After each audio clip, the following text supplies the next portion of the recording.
Hello, good morning guys!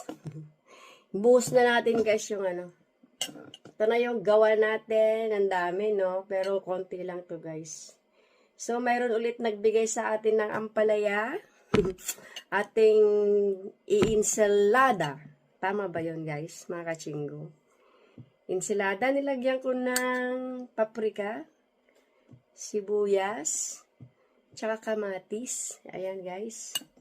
Oh, 'di ba? Mayroon ulit tayong healthy food. Tapos may prito tayong tokwa. Pero mamaya ko na ipiprito yung tokwa, guys. Para At saka yung suka, mamaya ko na rin ilalagay. Mamaya pagkagising para hindi siya masyadong mababad. Para pagkabaon ko mamaya malutong-lutong pa. 'Di ba? Para malasahan ko, guys, yung pait ng ampalaya.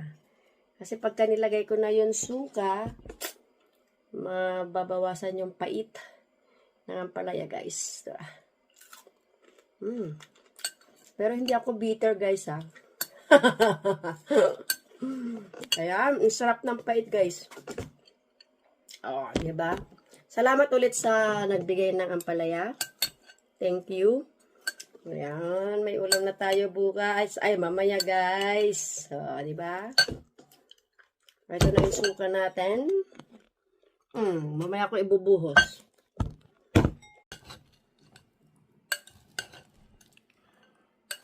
Hi guys.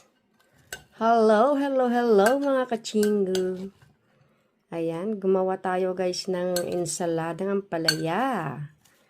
Ayan, nailagay ko na yung sibuyas, kamatis, nilagyan ko ng paprika guys. Ayan. Yan lang ang lahok. Tapos, eto na yung ating suka. Nilagyan ko ng paminta, lemon, konting asukal, at saka yung suka ko guys is, anong tawag doon guys? Yung suka na pang diet. Ayan, healthy. Bubusa lang natin dito guys kasi minix ko lang yung para matunaw yung paminta, asin at saka yung lemon na inix natin ng maayos.